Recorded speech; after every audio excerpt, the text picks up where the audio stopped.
Let me invite her to me. Video. I just sent you an invite. There you go. Oh, there I am. So excited to see you. Thank you so much for coming back on. How are you?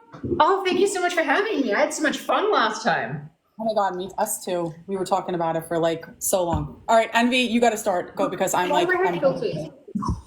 What have I done? Why do I have filters? I don't know how to use TikTok. No, you're good. You're good. Everything looks good. Am I just... The only thing you can't do is don't SMOKE on live because they'll flag me. That's right. Cool. If you do want to, just get off the screen and then like hide it. But I'll charge it while because I literally run my life with a flat phone and a flat bait. That's fine. That's fine. Okay. This gives me a great time to charge it. Okay. Envy, you ready? Yeah. You're muted. Oh, muted.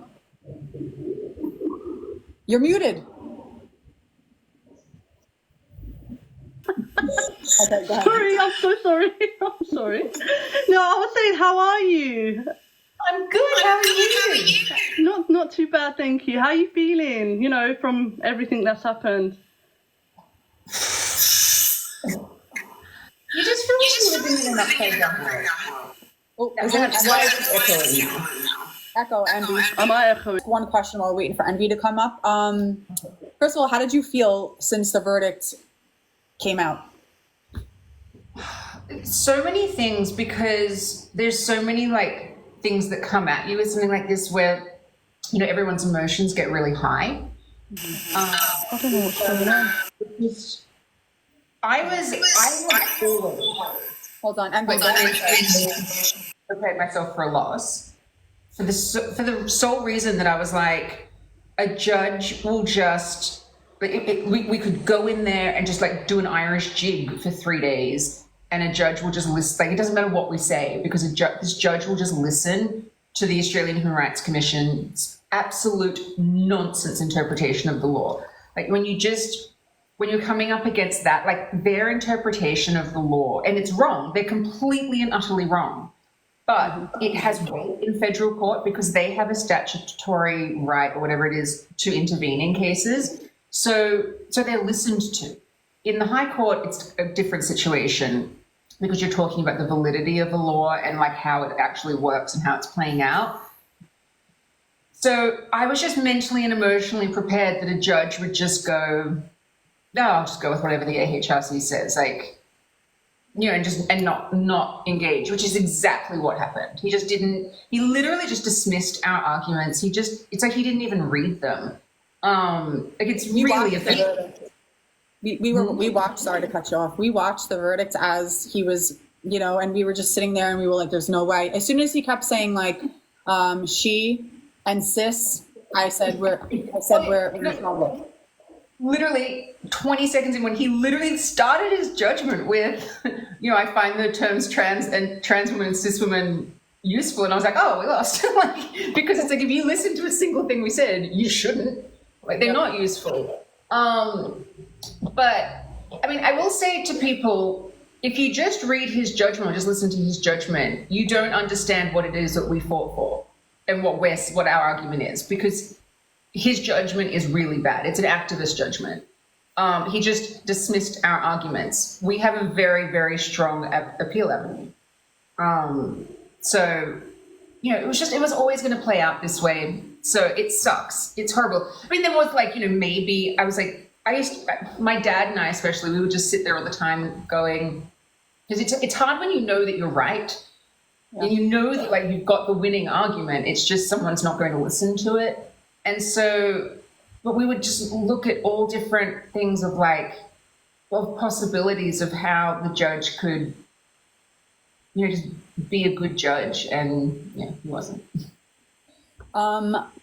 Second, I remember the last time you came on the platform, you kind of said that you were expecting to lose, or you were hoping that you would lose, so you could be the next person, you'd be the person to take it up. No, it's never I've been hoping to lose. Never, never, never. It's just, as I've always said, I've just always been mentally and emotionally prepared that it just, in the federal court, when it's like it's too much for one judge. Yeah. Because you've got to understand what has happened to Australian law, that you just go, okay, like, and that the Australian Human Rights Commission is against us because they're completely and utterly captured. So there's never any hoping to lose. It's just like finding the silver lining in the absolute nightmare of this situation, basically. Would you say it was more of like an understanding kind of thing of like, we know you don't want to lose or hope to lose, but understanding that, yes, we are probably most likely going to lose, and then the next step would be going to the higher court? Yeah, I mean, look, there could have been a judge who actually engaged with our arguments and listened to them and said, they're completely right, this law is not workable. Mm-hmm. That is completely plausible. It's just, and there could have been another judge within the federal court who did that. It's just not this judge. So you just have to, you know what, when you're fighting for reality, you just have to acknowledge the reality of the situation, basically, and go like, and as I keep going back to, like, if I hadn't emotionally and mentally prepared myself for this reality, I think I'd be on the floor now. Like, right. I would just be absolutely shattered. So I just had to always get myself in the mentality of like, this is a marathon, it's not a sprint. Because I also knew that, say if we won at this level, and as I said, there's a possibility that we could have, it was always going to come down to the judge either engaging with our arguments or just going with whatever the nonsense the Australian Human Rights Commission says. But so we would have, just say we won, 28 days later, the other side would have lodged their appeal. It would have been the shortest victory, you know what I mean? And I also feel like I have been the respondent in this case for 2.5 years now. I've been on the receiving end of the applicant's decisions.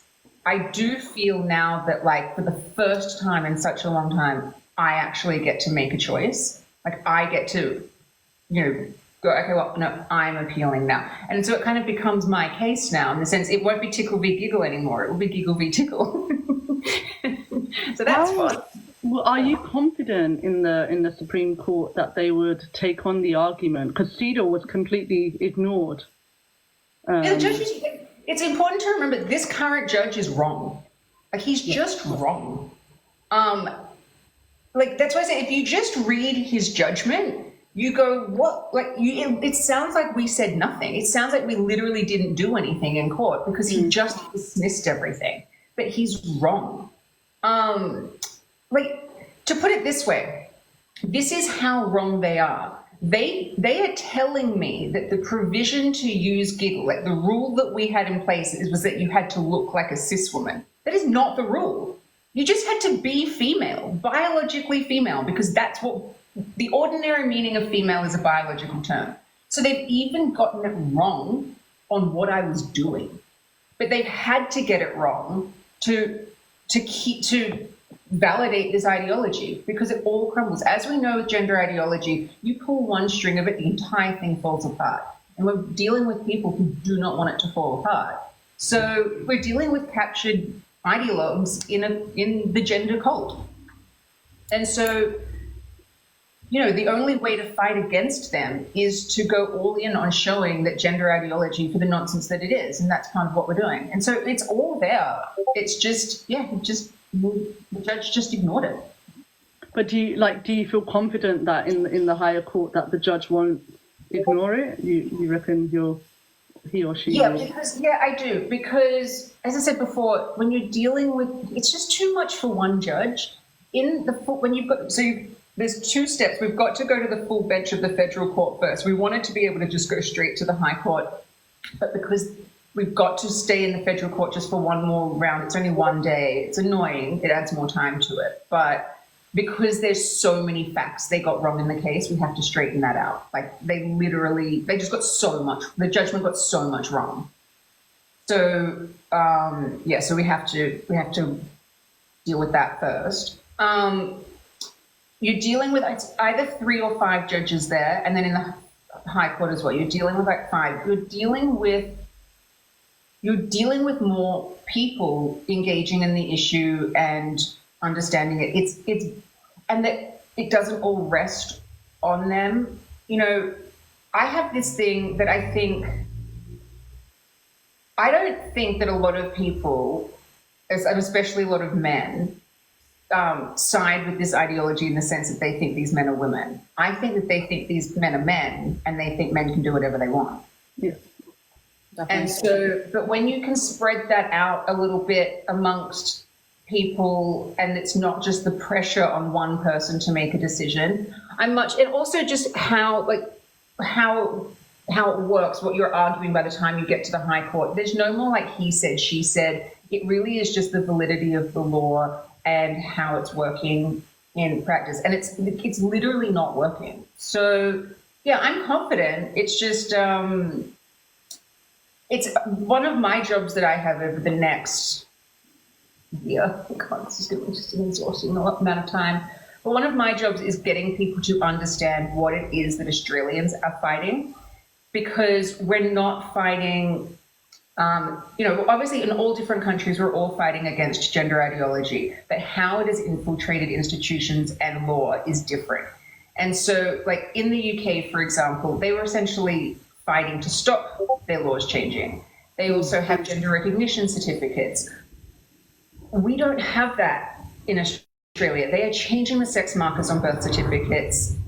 They took out the definition of woman in the law. So how you argue for this and what we've got to clean up, it's the legal arguments are different to the UK ones, just because when you're actually arguing the law, like our arguments that we have, like philosophically, that we are all like just engaging with in the world, they're all the same. But when it's law, it's just different. So, and like, I'm not an expert on that because I'm not a lawyer. There's a whole legal team that understands that. There's a lot of noise at the moment about all of that. That is frustrating. Do you have any clue when you think you'll be in the Supreme Court with this? So the full bench of the federal court meets 4 times a year. So it will be at the beginning of next year we will do that. And then the turnaround from that is relatively quick. So it's probably going to be, like it could be this time next year. Let's say that. Around this time next year, yeah. And then another question also, if, let's just say hypothetically, you take it to the Supreme Court and let's say we lose. What are you going to do with the app? It will be registered in a different country. I'm never letting them on. Okay. I'm not creating. I just wanted to There's talk. literally no reality where men are on this app. It just doesn't exist. No. I mean, I could go right now, theoretically, and go and launch it from a different country and it just not be available in Australia, which is really sad, I think, because it means that the Australian government has pushed out a woman-owned business out of the country. Right. But I can do that. But I want to fight for. I want it to. I'm Australian. I want to be able to run an app for women in my own country. Like, I don't think I should have to go anywhere else to do that. But there's literally no world that I'm running an app that says men can be women. Literally no. But so do you think if you use it. Oh, sorry. Yeah. Oh, so if we, let's say, God forbid, right, we do end up losing in the Supreme, like, in your mind, do you think that would be it? Like, women have no chance there? Because I would like to think CEDAW would launch, like, some kind of investigation or something. Because I know Australia is ratified with CEDAW, so. Exactly. Like, CEDAW does not include men as women. It just doesn't. They've very much tried. They've tried to get gender identity into CEDAW. All of the countries who are signatories have to sign. Yeah. And you're just not going to get 189 countries to sign on that. So that's why it's quite protected. Like, I never knew about all of this stuff, about like all of these different treaties and conventions. But they actually do keep everyone in line. Like, it does keep the international community going and making sure that rights are protected. If they're following them, but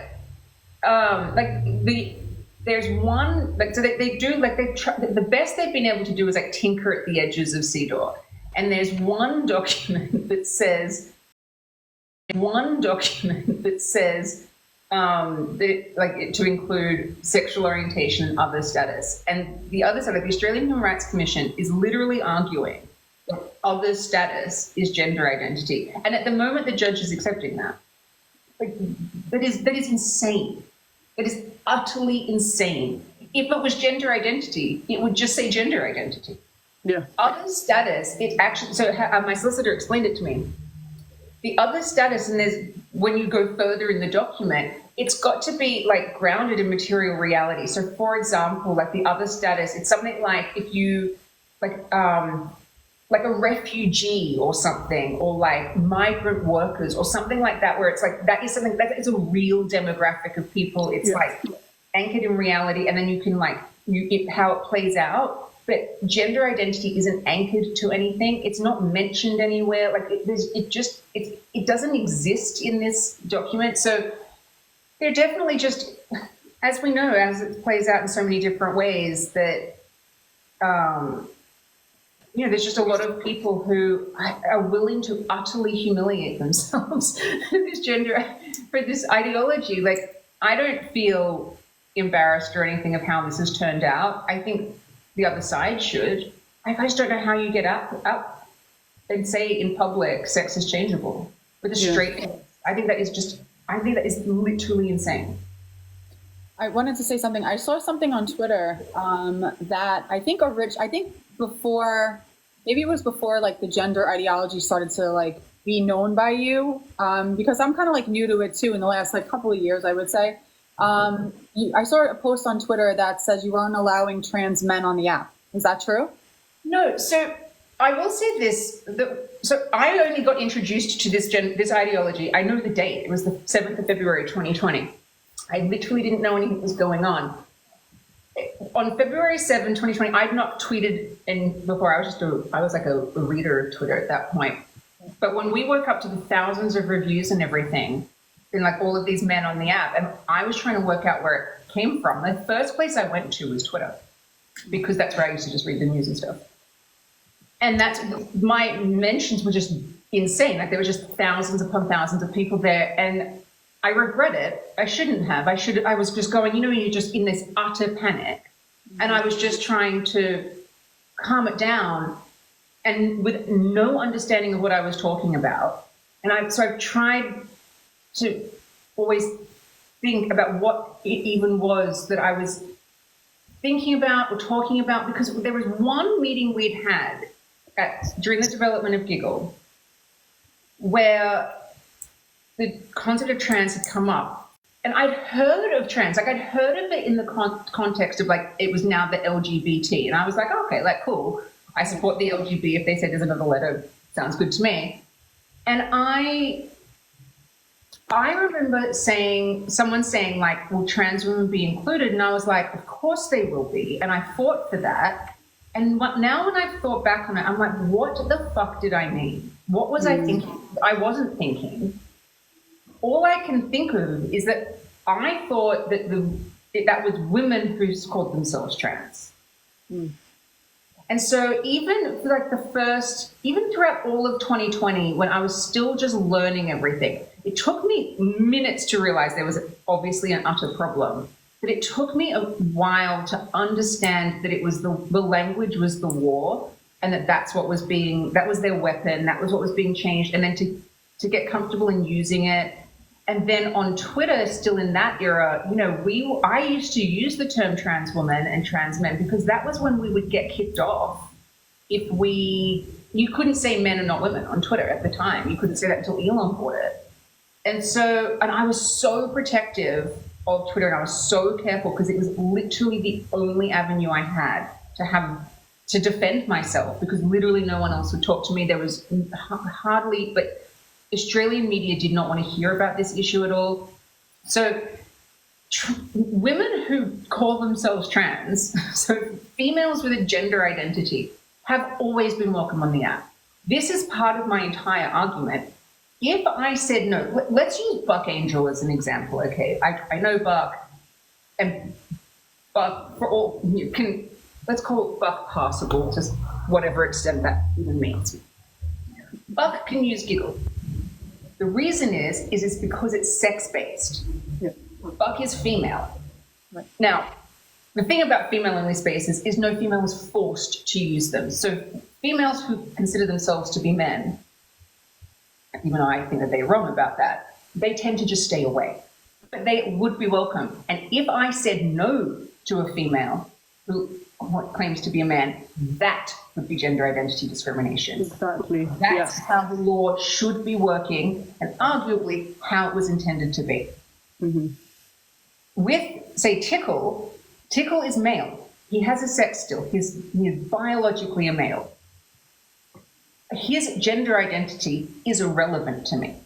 He can't use the app for the exact same reason every other man can't. So in that way, gender identity is utterly irrelevant to this entire issue. It's about sex. And that is literally how the Giggle side is arguing this, because it's sex-based. And under sex-based, in the Sex Discrimination Act, it is not discrimination to have a female-only space. So we have to get that back there. That's what we're fighting for. I literally, like, you know, when you're dealing with lawyers, you're giving them instructions. My instruction is you do not validate this ideology. I've spent the last 4.5 years of my life speaking out, fighting against it. I'm not walking to the federal court and being like, oh, okay, so yes, some of it's true. None of this is true. No. This ideology is absolute nonsense. And it's because also you've got to remember, if I go into court and argue in any way, shape, or form that some part of gender ideology and gender identity is real, I then have to argue why it is that I want to exclude this female. Because he's female on his birth certificate. My whole point is that he's not female. Right. Did you get a chance to watch his interview or his statement after the court? What did you think of it? He was emotional. Be so careful. But I'm not going to tell him what he feels, or he can feel however he wants. I would just say that, you know, when you're the applicant in a case, no part of you're choosing for the case to happen. So, I mean, it sounded to me like someone who was speaking as if they had been the respondent in a case.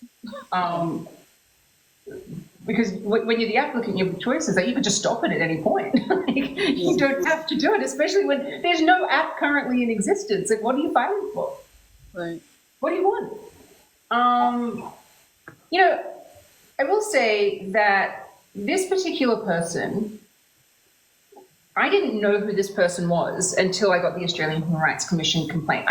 He'd kind of come on my radar because he called and texted my phone once after I'd removed him from the app, but I don't remember removing him. So once we got the AHRC complaint, obviously we went and sort of did some research of who is this person, and that's when I discovered that I blocked him. Not only that I had blocked him, you know, usually you don't know when you blocked somebody, but he tweeted that I blocked him. That's how much he knew who I was. He literally tweeted on the 3rd of February, 2021, Sall Grover, CEO of Giggle, has blocked me. And then he went on the app. We'd had one exchange on Twitter in a reply when I was defending a different female-only space in Australia, these sort of rock pools. When I went back and looked, and he was just a random Twitter person to me, so I literally didn't know him. But he just said something about, like, you know, being a trans woman and using female-only spaces. And I said, look, like, go and live your life, but you're male. You can't be in female-only spaces. So he literally knew my position on this. So I find that to be, I mean, it is what it is, isn't it? Yeah. And my life has been completely turned upside down. The app isn't online. I have been dealing with Tickle v. Giggle since I was 15 weeks pregnant. My daughter turned 2 last month. By the time it's over, she'll be 3. Every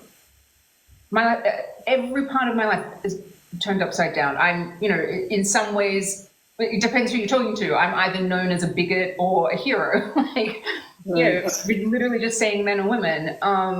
I've lost so many friends, but gained so many as well. I mean, this ideology is so poisonous and so horrible and makes people so just unreasonable that my sympathy for anyone who is pushing this ideology has gone.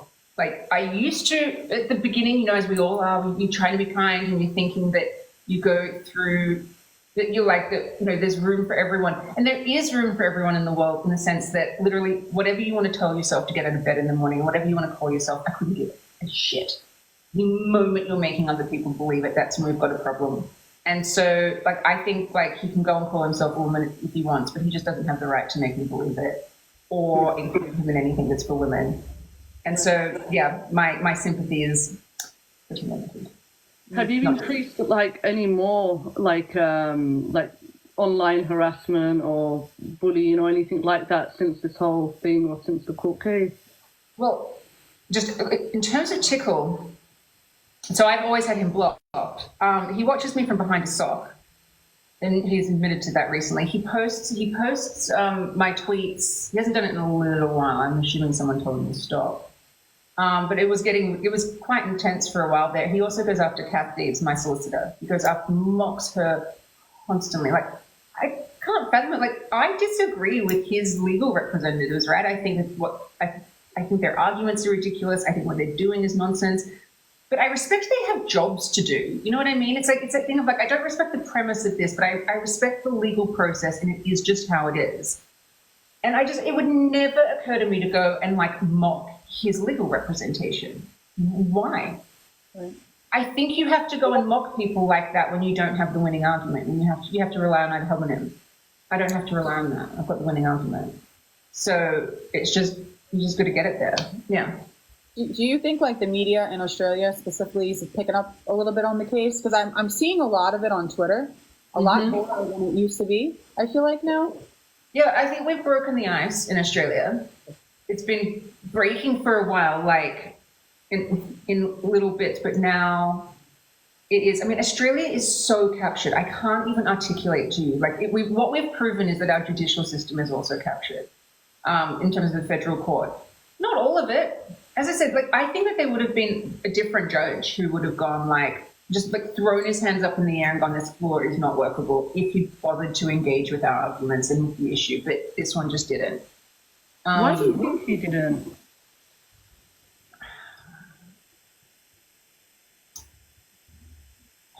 Because I've got lots of theories, and so, you know, I can't know for sure. I'm not in his brain. I'm not in his mind, so I don't know. But how I would say is this: if you think of every single person when you meet, it takes a while to really understand what's going on. Like I would say the moment where I was like, okay, no more be kind in any way, was when I got the AHRC complaint. Because up until then, even like sometimes when I do see something like I wrote or said in 2020 or 2021, I'm like, oh, I don't agree with that, Sal, anymore. Like, what were you on? Like, that's crazy. Because now I'm just like, when you get to the point, it just takes time of researching it and seeing how it all has played out. And there's so many different parts of this. Like, you know, there's the women's rights part, but then there's the kids stuff. And then there's the freedom of belief and the freedom of speech. Then there's the LGBT stuff. There's so much there that, you know, it's hard. I don't know. I've got theories as to why anyway, I can't say them, so it doesn't matter. No. Do you think also if another judge would have heard the case, it could have maybe been different? Do you think? Or? Yeah, without a doubt. Like, at the end of the day, like, our arguments are right. We are right. And they will, in the appeal process, there'll be so much more in that. We have, like, a new really big barrister as well who's joined the team, which is really exciting. But as I said before as well, if we'd won this round, it would be just the shortest victory because the other side would appeal it. Right. So it would be nice to just win every single round, obviously. Mm-hmm. But you don't have to. You just have to win the one that matters. Like it's just if we'd won 2 weeks ago, it would not mean that this issue was over for Australia and that was decided. The AHRC will fight this. Part of the reason why they will is because they are on record, they are involved in transing kids, like getting the surgeries with kids, they are sterilizing kids. So they have to go down with this ship. And I will take them down. Literally. Actually, someone was saying the other day, they were like, you know, if you could have any other job, what would it be? And I'm like, oh, sex discrimination commissioner, thank you. That's what I want to do. What do you think, as far as like, okay, we're going to go to the high court now. What do you think it's going to like financially and emotionally cost for you? Well, I know how much it's going to cost. It's going to cost anywhere between $500,000 and $800,000. So that's fun. Federal court cost $5,000. Like, you wish you could just go straight to the high court. Like, even like this last round, could have just gone straight there and that was it. But it's just not how the process works. So I know what the financial cost is, all to be able to say that men are not women and shouldn't be included in female spaces. Emotional cost, God. I try really, really hard to keep it outside of my house, in the sense that, like, I don't want this to steal these years of my daughter's life. No. I don't want to look back and go, wow, I really wasn't present. So I work really hard to make sure that I'm present. Like, when she is here with me, which is like 99.9% of the time, like, I am focusing on her. And it's one of the things that even when you're having a really hard day with it, and there's a lot of really hard days along the way, you just like look to some 2-year-old who has no concept, and you can like just sort of get into that space. So it's really cool. But yeah, it's hard. I just, sometimes I stop, like, just I'll just be walking and I'll just stop and just go, I'm literally been taken to federal court and lost by a man who claims to be a woman. How is this real? Yeah. And so you've got to keep yourself really, really grounded. And that's why I don't listen to a lot of the noise that's out there.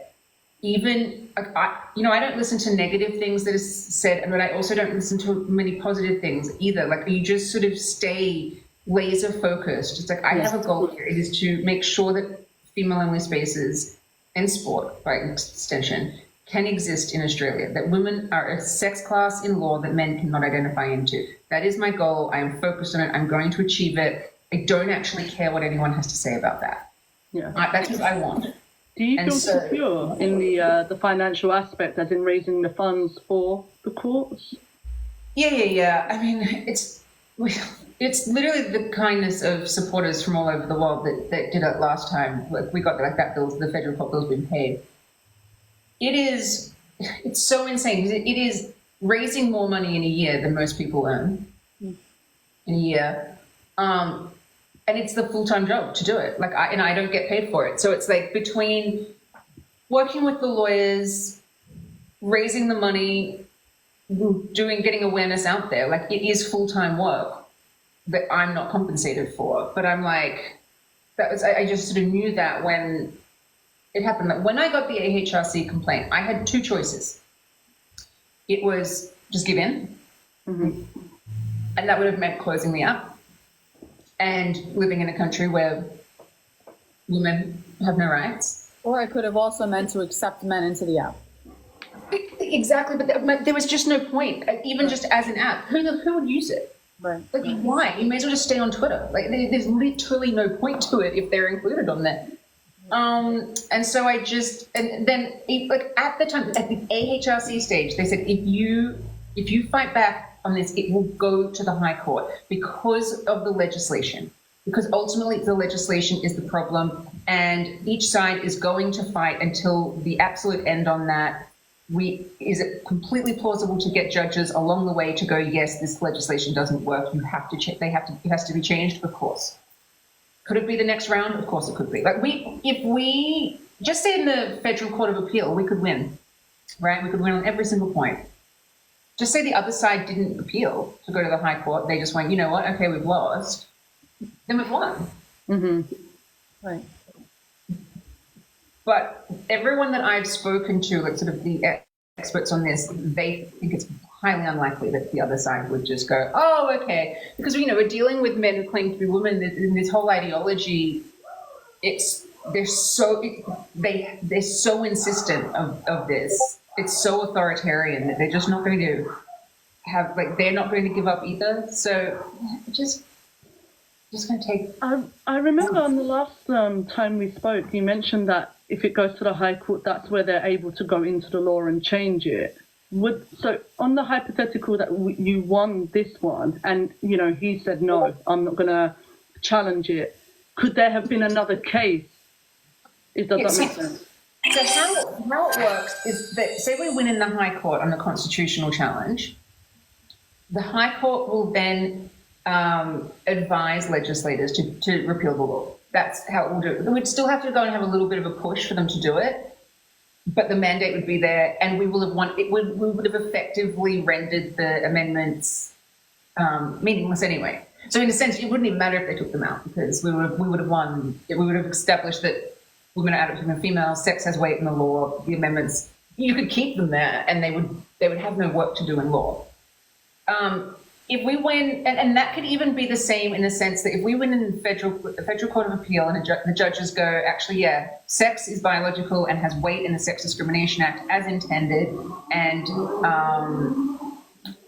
female in the spaces aren't discrimination, because before all of this ideology, our Sex Discrimination Act protected female in the spaces.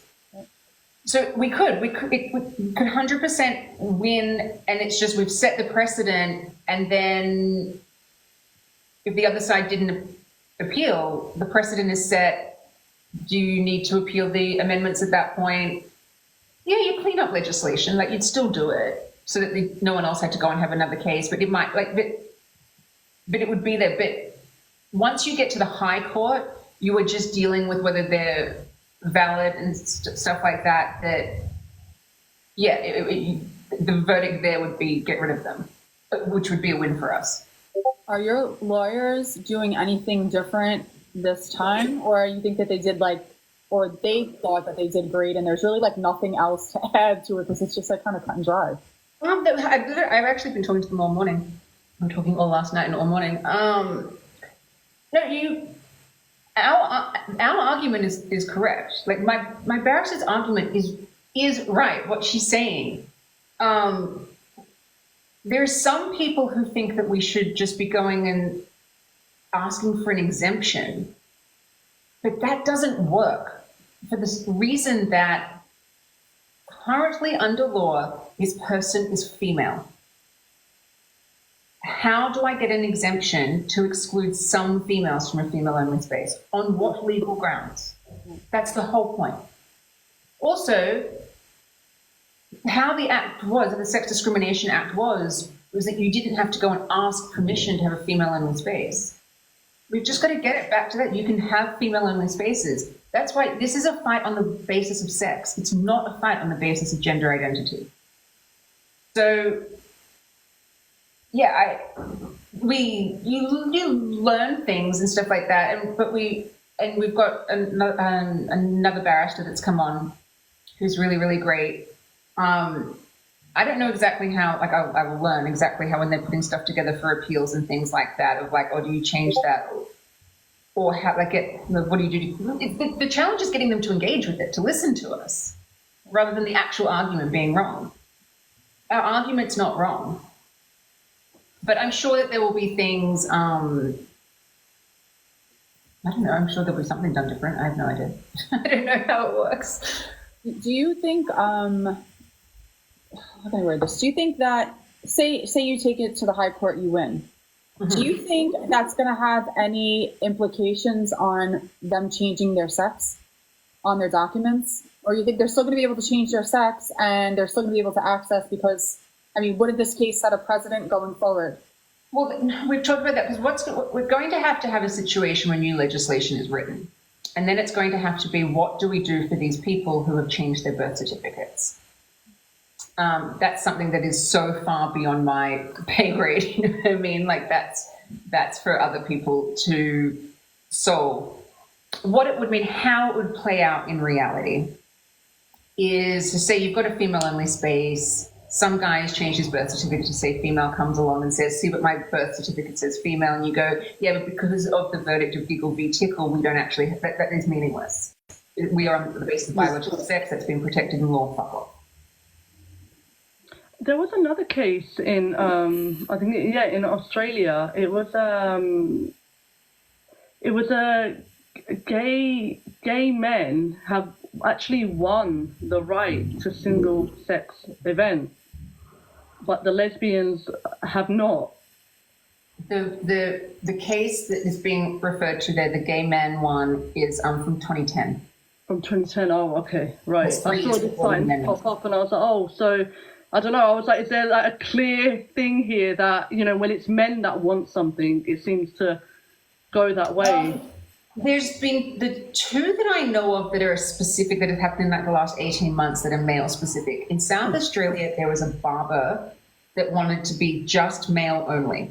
And they were asking for an exemption from the South Australian Human Rights Commission. And that just, there was one article written about it and then it just completely went away. I have no idea how that, and I've tried to find out. No one knows how that went. There was also a gay male sauna, like bath place. We can imagine what goes on there. Have fun, boys, like whatever. But it was taken to the AHRC. There was a complaint made against them by a woman who claims to be a man. Now, like, seriously, why on earth should a woman who claims to be a man be in a gay male sauna? Like, this is not cool. They literally don't want you there. Just accept it. And the last I heard is that this was like it was not long after I got in mine, maybe 6 months after I got in my HRC complaint. I had heard that they were fighting back, and then eventually they decided to go to sex and gender education.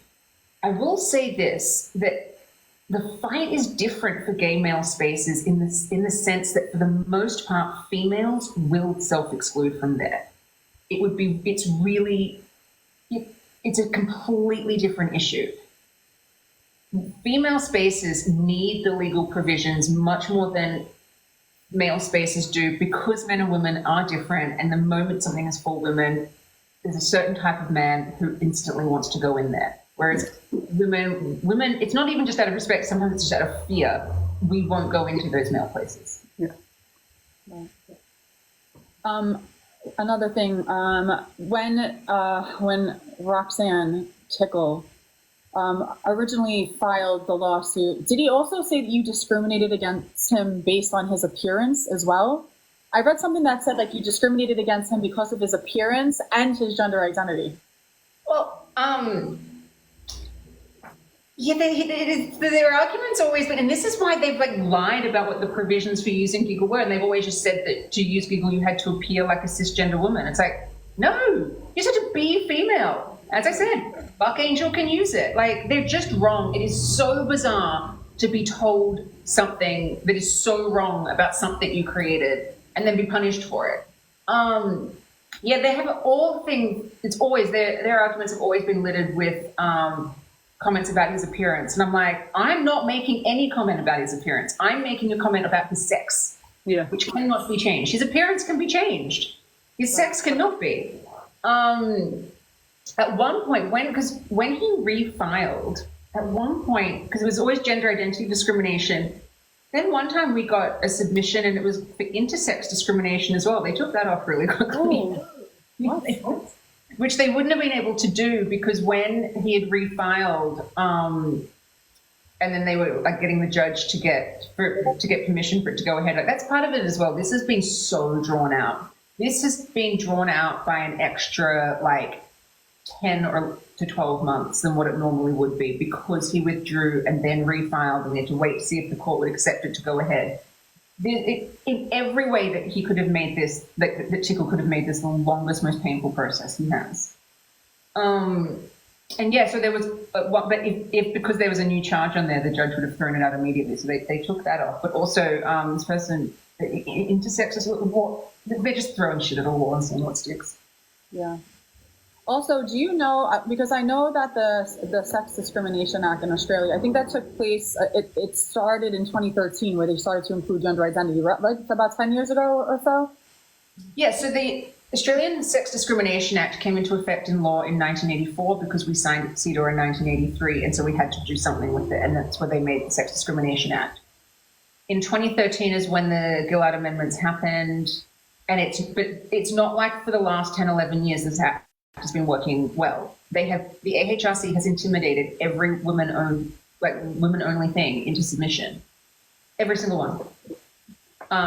Was this the first? But this was the first like actual court case, right? When it came into like excluding a male. Yeah. Like women complained about it, right? Like women were complaining that men were joining, and you're saying like they were like kind of silenced into submission because they were afraid they're going to be, outed or they're going to lose their business, right? Completely. Like I know for a fact that there's a lot of like, little independent women-only gyms that, had a man come and they went, no, sorry, like a man who claimed to be a woman, they would go, no, you're not a woman, so no, you can't. You would file either in the AHRC, the Australian Human Rights Commission, or the state human rights commissions. They would then, get this allegation of discrimination. They would be like absolutely petrified and go like, okay, you can come in. Really? So they've intimidated and scared everybody into submission. And I think they thought that, they would have assumed that I would have just given in too, because everyone else had. Yeah. My mom and dad have laughed about it quite a lot because they're just like, oh, they had no idea how stubborn you were. Like, they know. My mom and dad know how stubborn I am. I am only ever stubborn when I know I'm right about something. Mm-hmm. If I don't think I'm right, I sit it out until I can work it out. I don't really say anything, but I know I am right. And so I sleep very soundly in that. And I also know that so long as you fight back, so long as you are in it, you can win it.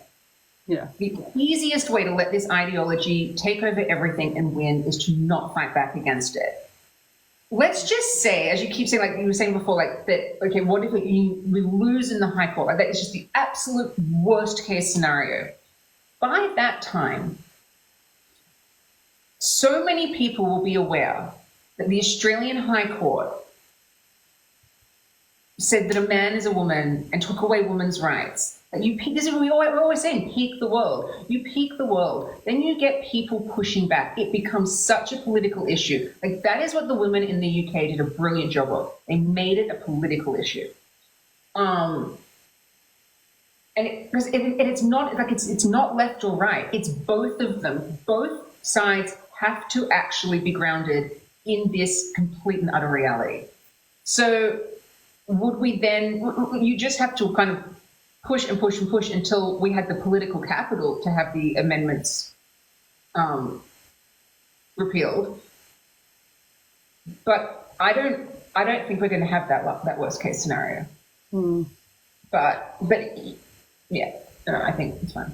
I wanted to ask, when you did the first initial testing phase and you were allowing, or there was trans-identified men coming onto the app, and I know there was another tweet that you had put out and you said that you had listened to the women on the app, and obviously you don't have to if you can't, but what were the kind of things that the women were complaining about? Was these men behaving in particular ways towards them, or was it just... Giggle has never existed allowing men who claim to be women on. Literally never. It's literally never existed. When on the 7th of February 2020, when we came under attack, before then, a handful of women in the world knew about the app. We were just doing beta testing. It was still full of bugs. The security measures weren't in yet. We were just ironing things out to do the next build to launch it. But because it came under attack, we just had to launch it, and then we did another build and blah blah blah. But it literally turned my entire life upside down.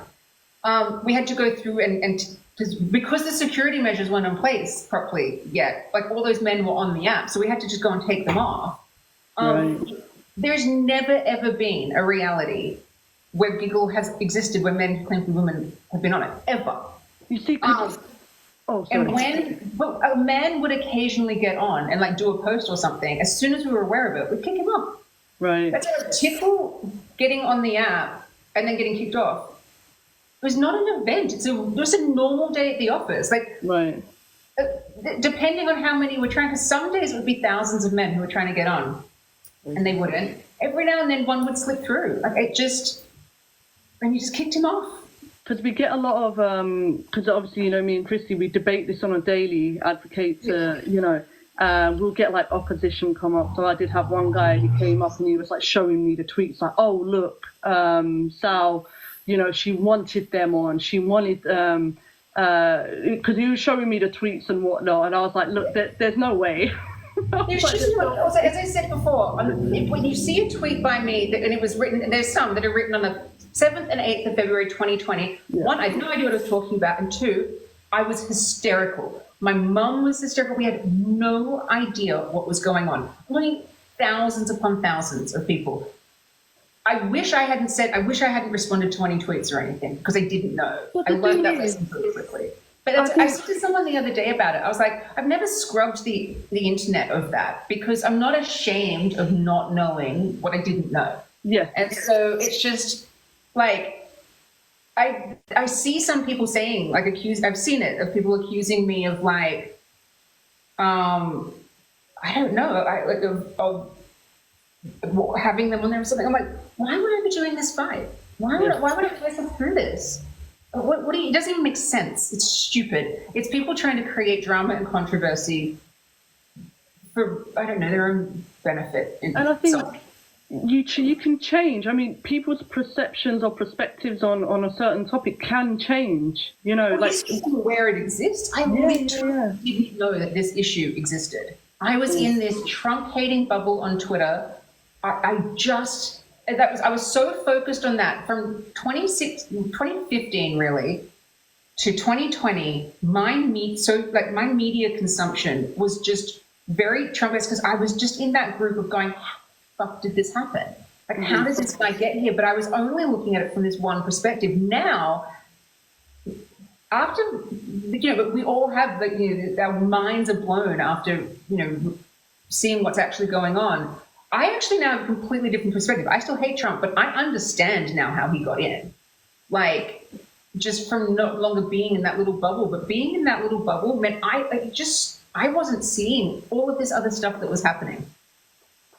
I want to say about Trump and Kamala, unfortunately. So the problem I think we're having here, and it's going to kind of plug into like your case, is that like, so I'm a Democrat, right? I've been a Democrat my entire life, and I can't vote for Kamala because she's against my interests. And I'm pretty much, as a New Yorkers hate Donald Trump.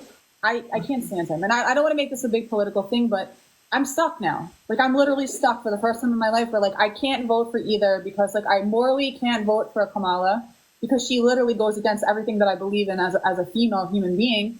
And then I just have this douche on the other side that I just don't like because he's just a douche. I get it. I feel so sorry for, I mean, Americans in general, but especially American women right now. My best friend, who I lived with in New York, she lives in Washington State now, and she's just going, like, you know, she's just going, I don't know what to do. Yeah, it's going to be a hard situation now, because I know that Kamala will continue to implement like men into law as women. Like, they'll still have them in the prisons, in the shelters. They'll have them everywhere. And I don't think that women are like a woman like you, that this case should have been handed to you. I feel like you're the perfect person to take this case all the way to the end, because you're stubborn and you know you're right, and you're just going to kick it off to the end, and you're not going to stop.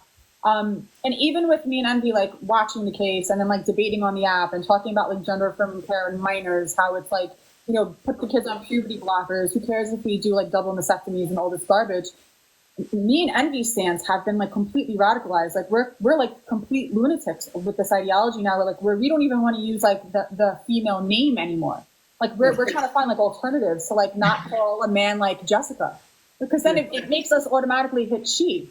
Like, oh, she said because Jessica, and it's like, wait a minute, you know. So now we're like stuck here too. We're like, we're just done completely, like, on every level. I'm the same. I am done completely. There is not one piece of this ideology that I think is true. I know it's not true. It's beyond not even just thinking it. I know it's not true. This is a completely made up ideology that should never have infiltrated society. It is a perfect storm that it did. I agree with, like, Helen Joyce explains it really well of why she thinks it happened. And it was just literally everything. The stars completely aligned in the worst possible way for it to happen.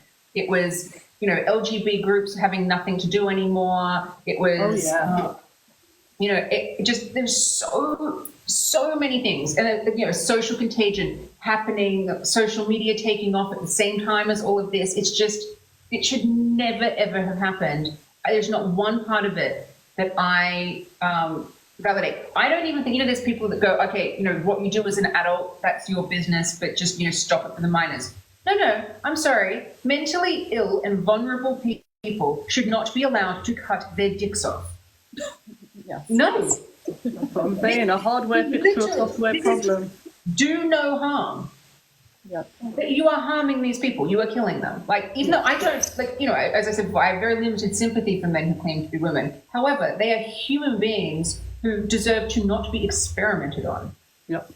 Like, one day maybe they will realize that we're actually out here fighting for their rights and safety as well, even though we don't like them. But even the W-Path files, I don't know if you saw when that all came out, and how they were experimenting on people with schizophrenia and homeless people, and, you know, like mutilating their bodies and then sending them back out. You know, I've always said a hardware fix to a software problem is not the solution. Completely. Your thing, you know? The moment anyone walks into your doctor's surgery, psychology practice, whatever it is, the moment someone walks in there and says, oh, I think I'm a boy, or I think I'm a girl, and, you know, they're going the opposite sex, or I think I'm non-binary or pat gender, or any of the other nonsense things that have been made up, that person should literally go, okay, you are having a mental episode. Yep. Book therapy, we're going to get you grounded in reality. You can never change your sexed body. This is who, that is it. But you can literally create a personality and a life for yourself however you want. Wear whatever you want. You can, like, nothing is holding you back other than certain biological realities, like men will not get pregnant and women can't get boners. Like, there's just so ridiculous. Ground people in reality, and then that's be kind. Anyone who is going on along with this ideology is cruel to evil. Yeah. And you also can't claim it's not a mental illness while also claiming that if they don't get their gender affirming surgery, they're going to unalive themselves. Like, it's a complete mental illness, like where they actually use the like self deletion, like the self unaliving, you know, taking their own life, whatever, as bait to get, you know, what they want to get. So you can't say that it's not a mental illness when, if they don't get this, they're going to unalive themselves. You know, they're going to hurt themselves. Like, it doesn't make sense how you could separate that from this. It's a mental illness. It can't be separated. You can't have it both ways. I completely and utterly agree with you. I mean, in Tickle v. Giggle, the applicant made statements to that effect at certain times, like in submissions, and I was like, how absolutely dare you say that not being able to use an app made you feel this way? Like, that to me is someone who needs help. Yeah, emotional blackmail at its finest. It really is. I'd also go on to say that there is a level of homophobia within this ideology as well, because I don't know if you know about the Tavistock in the UK. Yeah. It was like gay conversion, that they were basically saying, they're laughing to each other, like, oh yeah, we're going to take this gay boy and tell him he's a girl, and then we'll have no more gay people. So it's an attack on sexuality, you know? It is. That's why, like, you know, there's so much, like, to unpack. Like, it's so, like, it takes you such a long time to go, like, all of this is just crazy. I mean, it is so homophobic, telling lesbians they have to, like, dick, and telling, like, effeminate gay men that means that they're women. Yeah. Well, it's lady dick. It's lady dick. That's what they say, that you have to like lady dick, and then, you know, otherwise you're hateful. And I think from, like, at least from my standpoint and Envy's, and I'm sure yours too, like, you start to like not, and this sounds really horrible, right? But I'm going to say it anyway. You kind of like, when they're like, oh, I'm going to unalive myself, you kind of like not care. Like, and I hate to even say that out loud because it sounds really cool. Thank you guys. It sounds really cool that like, you kind of just like, oh, whatever, like, if it's that big of a deal and you can't handle it, like go get yourself help, right? Go to the hospital. But you can't sit here and just make this claim like, oh, you're so hateful, I'm going to unalive myself. Because after a while, you're just like, I've heard that same argument, like, well, what do you want me to do now? I'm going to go home and now I'm going to go, hurt myself. Like, you can't emotionally blackmail us at all. No, you can't. I get what you're saying. I would say it's just like, if someone says it to me, or, that you're having an argument, someone says that, you just got to stop it right then and there. Like that, the end of discussion. Then, if that's the way you're going to try and argue this, then no, conversation over, because that's just pure manipulation, and it has no basis in reality, none, at all. And it just goes to, if someone is, all of these claims are just proof that gender identity or how this is manifested, what all this is just mental illness. Yeah, I'll always ask as well when we're in our debates, and they'll be like, oh, we share the same experiences, and so I'll say to them, okay, so what is it that me and Christie have in common with trans-identified men that excludes men?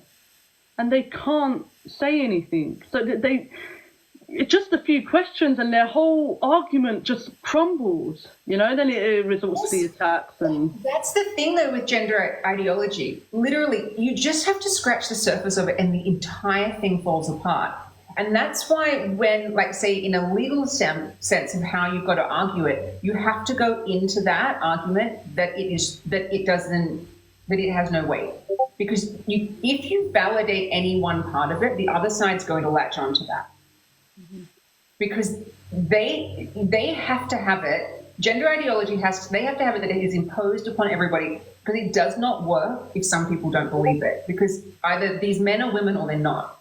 And so they have to just impose it on everyone. That's why they're going after speech, censorship, everything. So but all you have to do is pull a string. And you just have to ask one question. And that's how, when, say, in the Tickle v. Giggle case, where you just know that none of our arguments are engaged with. Like, for example, Colin Wright, who was an evolutionary biologist, he was one of our expert witnesses, and who explained to the judge that sex does not change. But the judge just dismissed his expert witness and said, no, sex is just a legal concept. Excuse me? No, it's not. And the other thing I wanted to piggyback what Envy said too, like when they start to come up and they're like, well, we go through life the same. I have a woman experience. And when we push the issue to ask them, like, what is it? I want to know what you go through as a man that I go through, that Envy goes through. What is it? So I think I pinpointed it down to, they get to use the women's bathroom. They get to be called she, her, and they get the woman's name. But I say to myself also, that's not, a man using the women's bathroom already defies what women are, right? Because when we see a man in the bathroom, we're scared. So that's how I know that, when we have this conversation and they're like, well, I use the women's space. They already know that they're not supposed to be in there, but they use it anyway. Women are not sitting here, actively going to do things to make other women uncomfortable. We would step out of a bathroom if there was a woman in there, giving birth or something, or we would try to assist. We wouldn't go in there to make people uncomfortable. We would leave if somebody's kid was naked or somebody was changing their kid's diaper, any situation. We understand womanhood as a collective, yes, where we wouldn't want to harm women, where these men just actively do it anyway, and they don't care what we say to them, at the end of it at all. If these men were actually women, they would understand why we don't want them in our spaces. 100%. I think as well, when they, when Christie was just saying, oh yeah, I'll go out in society and people will call me she, her, right? And I'm like, but the difference there is when somebody calls you she, her, you get a sense of oh, I just got affirmed. I have never in my life gone out and been called she, her and was like, oh, I'm now affirmed as a woman. You will always live your life as a man who wants to be. You will see life through the lens of a male forever. 100%. Literally, my barrister in the Tickle v. Giggle case in her closing submission said all of this stuff, all of this. She also said, well, it was also part of it, why, the pronouns thing, this is such a big part of this issue, because if you use these pronouns for these men, if you call a man she, you are then in the position of having to explain why that she cannot come into a female-only space. Now, how the law has been changed in Australia with these men are being classed as female, it's exactly the same thing. If you walk into that courtroom and validate gender identity in any way, shape, or form, you are then left with having to explain why those females cannot go into a female-only space. And the entire reason they cannot go in is because they're male. Exactly. You literally can't give an inch on this ideology. You have to just destroy the whole thing. And I think sorry, Christie, did you want No, go.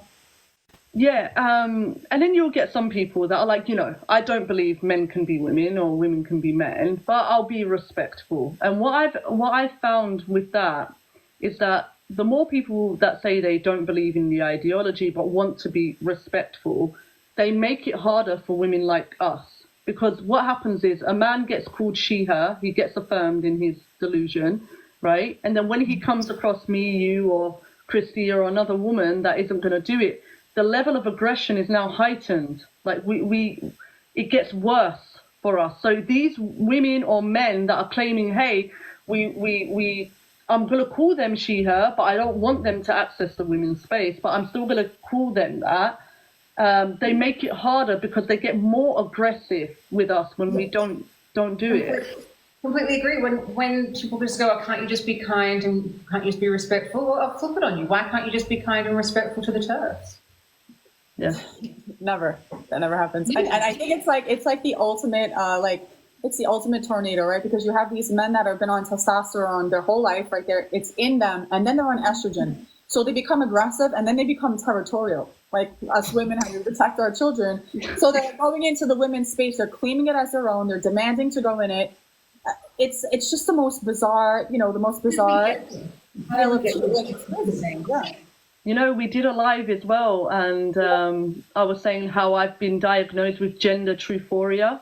And that ruffled a few feathers. I was like, I got diagnosed because every time I had to call a man she, her, and I negate away from reality, it causes me severe mental stress and anxiety, and I need to be affirmed in reality. So now me and Christie have started that off, and everyone's getting angry about it. But if you can have your actively distressed from calling men it actually really irritates me when I hear somebody call a man she. I get really irritated. So there's some truth to that also. And now there's women. I don't know if you saw on Twitter. If you want to get a good laugh, I'll share it to you. There are these two women that have OF on Twitter, and they're pretending to be trans. Did you see them? Did you see them? Yeah, I did a tweet about it. They're bio-trans, or they're women that want to be men that want to be women, and the TRAs are absolutely losing it. Yeah. And I'm like, it's amazing. It's so brilliant because literally, it's exactly what should happen. Mock and laugh at these people. I mean, it was when there was there was the assigned female at birth trans thing that went around for a while. But actually, when we had our first wall meeting after the Tickle v Giggle, when my team and I got together, one of the things we actually said when we were just unpicking his judgment was it basically actually does mean that a man can go and change his birth certificate to say female and then identify as a man. Yeah. That's how fucked up that's what's happening. That's happening in Spain. I don't know if you heard what's going on in Spain now. You heard that, right? So what's happening really, really quick, I'll just tell if the people don't know that are watching, the men are changing their gender markers to female, and they're just reaping the rewards of whatever's going on in society. So there was a man that changed his gender marker to female, and he received 23% more in his pension from his job. He also received maternity care. There was another man that changed his gender marker to female, and he used to do DV, domestic B on his wife. I'm trying not to use the language. And because he was a female, they don't recognize that as domestic violence anymore. So she can't put that in the complaints when she goes to file the divorce papers. So these men, and that's exactly what they did. They identify as men, but they just changed their gender marker to just reap whatever benefits that women have in society. And it's working. It's actually working in Spain. Yeah, literally no part of this ideology and how it's infiltrated institutions and legislation. No, not one part of it improves society. Nothing. It does not help. You don't need gender identity. It shouldn't be in any law. It shouldn't be in a single law because, as I said, human beings can believe whatever they want. They're protected by freedom of belief, and If you want to believe in gender ideology, knock yourself out. You're protected by any religious protections that you have. Like, there you go. But I think it is shameful just as human beings that it even let the human race let it get this far. It's so stupid. Yeah. I agree. Envy, you got anything? I think we had a good convo. I think I have everything that I needed Yeah, to I think I have. Pretty much everything. Oh, just another question. Right, so now that you are going to go to the Supreme, if it's all right with you, I have come up with some designs for like some merch for you as well. Would it be okay if I can send it to you over Twitter and then I'd love to give like a percentage as like from every sale to donate to. That is so lovely. Thank you. That is so lovely. Yeah.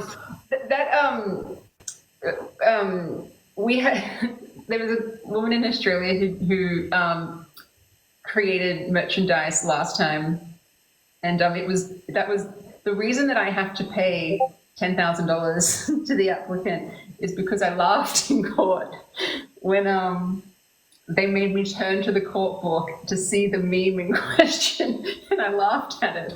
And apparently that caused great offense. It was a laugh that cost me 10 grand.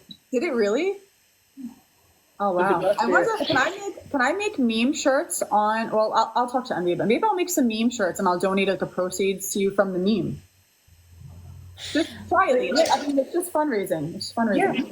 Yeah. No. So the appeal will be lodged. What's the date today? It's September something, isn't it? I have no idea. It'll be launched the 28th because after the judgment you actually have 28 days, but the 28-day clock didn't actually start until at the end of last week because the judge's orders came through.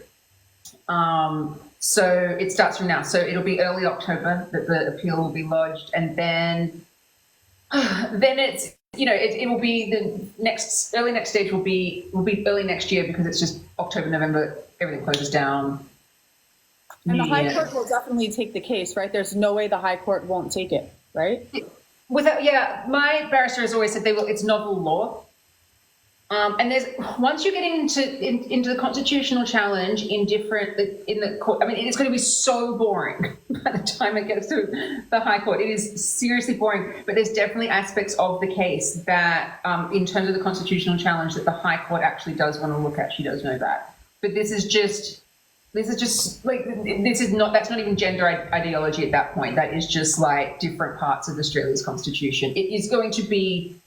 I don't even want to go. It's going to be so boring. I don't know if I have to go to the High Court. Like sitting in this one was boring enough. Well, it wasn't boring. You sat there, like my dad sat with me and we had a book where we just write things down. And I will keep this book forever because maybe I should publish it. It is literally just my dad and I going between each other going, what the fuck are they going on about? You should publish it. That's so funny. I want to ask you one more question. When you saw Roxanne Tickle, like for the first time face to face, like what did you think? And it doesn't have to be like crazy. I know it's court, but what did you actually think? They're the biggest hands I've ever seen. I can't. That's what I thought. I'd never seen him before in person. I've never spoken to him. I don't know him. Huge hands. Just undeniably a man. Yeah. I can imagine. But Envy, got anything else? I think I'm done. No, I think I'm all right. Thank you so much. Will you come back one more time after the High Court? Yeah, I'll come back after the federal court one because that'll be fun. We might have a win by then. I hope so. Let's see. We look forward to it. Thank you. I appreciate you. Thank you so much for having me. Thank you for coming up. Thank you. Bye, Sal. Bye. Thank you so much. Bye. Yo, that was so awesome. Yeah, W Sal in the chat. Yo, this woman, man. Giant W Sal for coming up here. We'll get how grateful. Don't you feel so grateful? It's her. She ain't having a bar or any of it. None of it.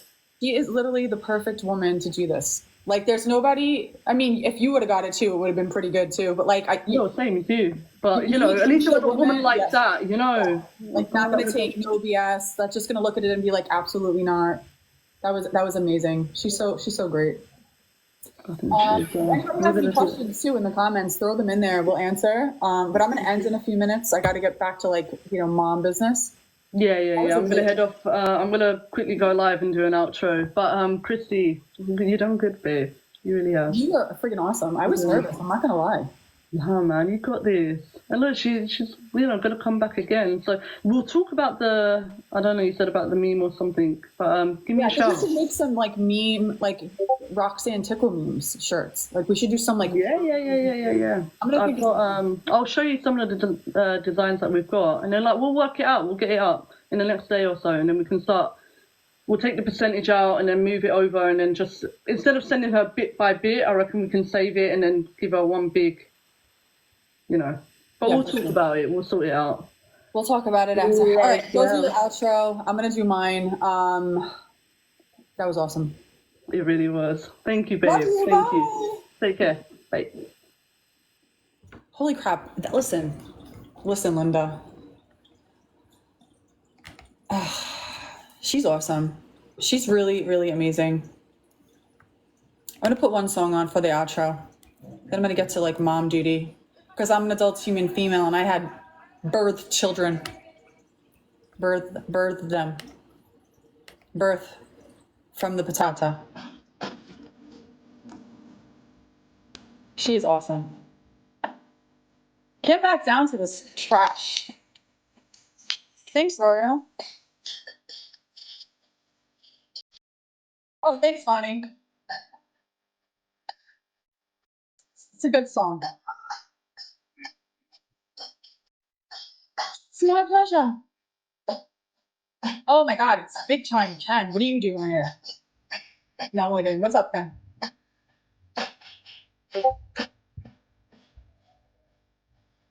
Everyone does here. Anytime, Kelly. I'll get her back again.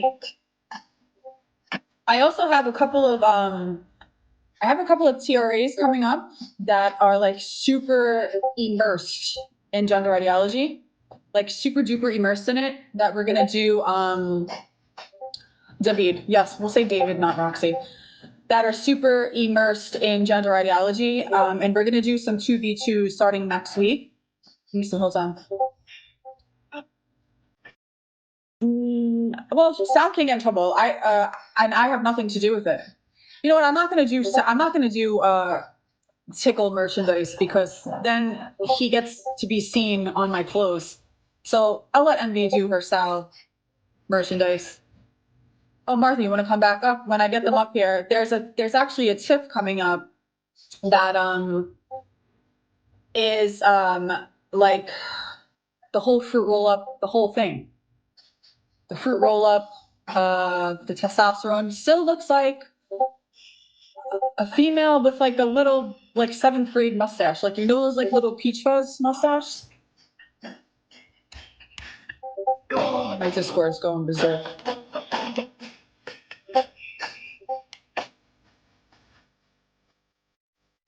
It's horrible. We're losing all women to this ideology. They all look like 7th grade boys. It's wild. Young boys, teenagers, with their little baby shoulders. I'm gonna let Envy do the Sal merch. I was thinking about doing. Tell me if you think this is a good idea.